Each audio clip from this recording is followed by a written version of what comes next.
There is no greater scripture than nature, for nature is life itself. Bowl of Saki, October 5, by Hazrat Inayat Khan. Commentary by Pir Murshid Inayat Khan. When we think of the various ways in which wisdom has been given out, in legend, in poetry, in symbolism, we find that in every stage of evolution, the same story or legend or poem or symbology holds a different meaning.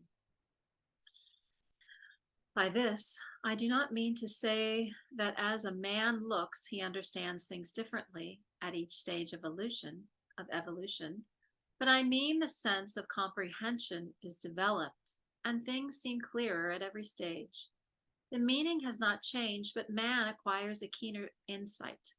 Therefore, it is no exaggeration to say that there is no greater scripture than nature, for nature is life itself. It is an ever-living scripture by which all masters and teachers have been inspired, and all so-called scriptures are interpretations of this scripture.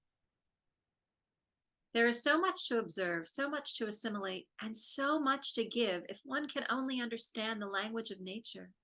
There is a verse by the great seer of Persia, who says, "Every leaf of a tree becomes a page of the holy book before the soul that can read."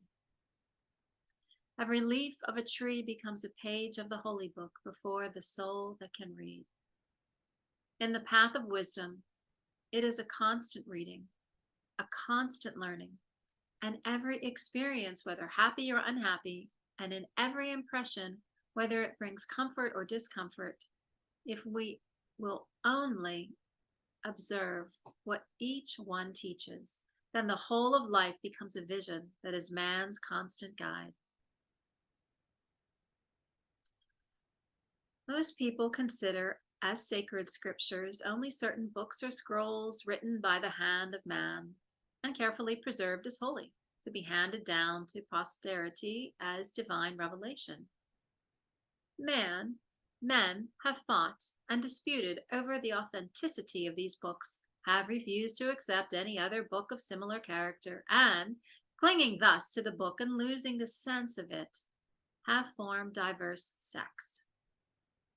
The Sufi has in all ages respected all such books and has traced in the Vedanta, Zend Avesta, Kabbalah, Bible, Quran, and all other sacred scriptures the same truth which he reads in the incorruptible manuscript of nature, the only holy book, the perfect and living model that teaches the inner law of life. All scriptures before nature's manuscript are as little pools of water before the ocean.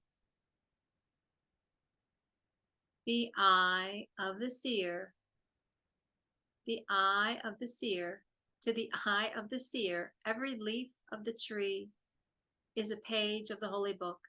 It contains divine revelation, and he is inspired every moment of his life by constantly reading and understanding the holy script of nature. To the eye of the seer, every leaf of the tree is a page of the holy book that contains divine revelation, and he is inspired every moment of his life by constantly reading and understanding the holy script of nature.